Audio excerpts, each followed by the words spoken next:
Bon, ben, comme je vous disais dans la description, je suis dans la merde. Je suis dans la merde. Mon, mon conjoint est alcoolique. Il est alcoolique depuis qu'il m'a fait quitter ma petite maison à moi, où ben, j'étais tranquille et surtout j'étais chez moi, en location à HLM, une petite maison avec un petit jardin. J'étais heureuse avec mes deux enfants. Il est rentré dans ma vie. On est resté 2 ans donc chez moi.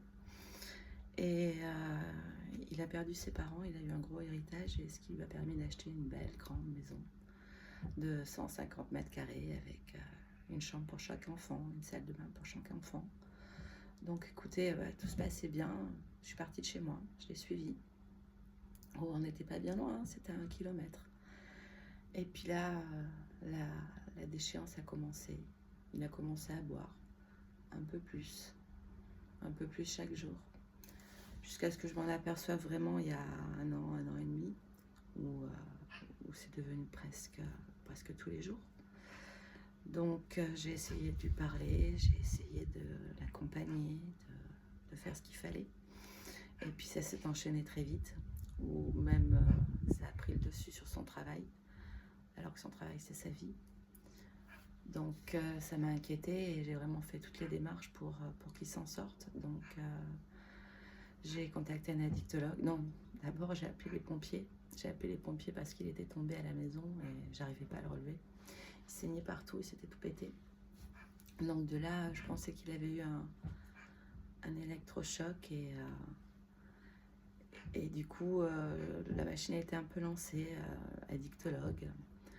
Et voyant que ça ne fonctionnait pas, j'ai demandé à l'addictologue s'il y avait des cures qui étaient prévues pour ce genre de personnes. Donc en effet, la cure a été faite, a été prévue. Il en a fait 4 jours. Enfin, il est resté 5 jours en cure. Il est reparti, je pense, de lui-même, pas sur avis médical. Mais on ne peut pas t'empêcher de partir de toute façon.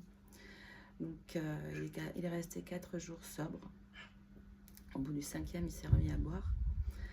Donc j'ai pété un câble. Je l'ai giflé.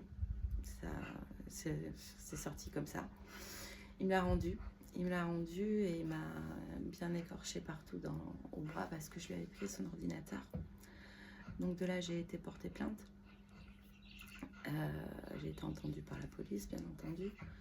J'ai fait les démarches pour partir, mais là, c'était début juillet que ça s'est passé.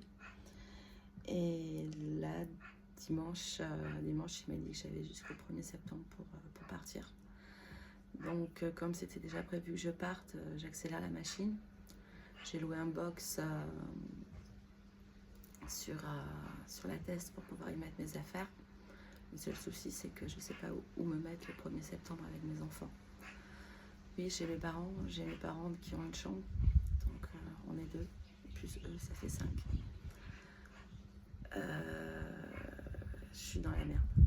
Donc si quelqu'un est un peu dans le même cas ou vit un peu la même situation, je veux bien des conseils.